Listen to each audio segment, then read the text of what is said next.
மத்திய சிறையில் இருந்த தனபாலுக்கு திடீர் நெஞ்சுவலி ஏற்பட்டுள்ளது. சேலம் அரசு மருத்துவமனையில் அனுமதி, தீவிர சிகிச்சை பெற்றும் வருகிறார். ஜெயலலிதாவின் கார் ஓட்டுநர் கனகராஜின் அண்ணன் தான் தனபால்.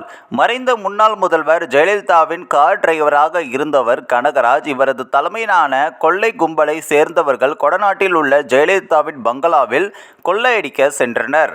இதனை தடுத்த காவலாளியை கொன்றுவிட்டு கொள்ளையடித்தும் சென்றனர். இது தொடர்பாக கேரளாவை சேர்ந்த 10 பேரை கைது செய்த நிலையில் கனகராஜ் ஆத்தூர் அருகே மர்மமான முறையில் விபத்தில் சிக்கி பலியானார். இந்த கொள்ளை வழக்கில் அவரது அண்ணன் தனபாலையும் போலீசார் கைது செய்தனர்.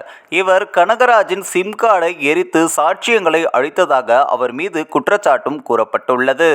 இந்த நிலையில் கடந்த 3 நாட்களுக்கு முன்பு தாரமங்கலம் அருகே உள்ள உதவி காவல் ஆய்வாளர் அழகுதுரையின் சட்டையை பிடித்து இழுத்து தள்ளியதாக அவரை போலீசார் கைது செய்தனர். பின்னர் நீதிமன்றத்தில் ஆஜர்படுத்தி சேலம் மத்திய சிறையிலும் அடைக்கப்பட்டனர். இந்த நிலையில் சிறையில் உள்ள தனபாலுக்கு திடீரென நெஞ்சுவலி ஏற்பட்டது.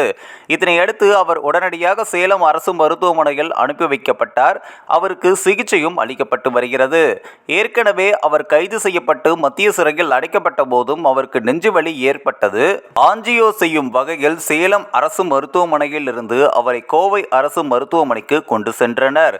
அங்கு ஆஞ்சியோ செய்வதற்கு தனபால் சம்மதம் தெரிவிக்கவில்லை. இதனால் மாத்திரைகளை மட்டும் வாங்கிவிட்டு பின்னர் ஆஞ்சியோ செய்து கொள்வதாக கூறினார். தற்பொழுது அவருக்கு நெஞ்சுவலி ஏற்பட்டிருப்பதால் பரபரப்பும் நிலவி வருகிறது.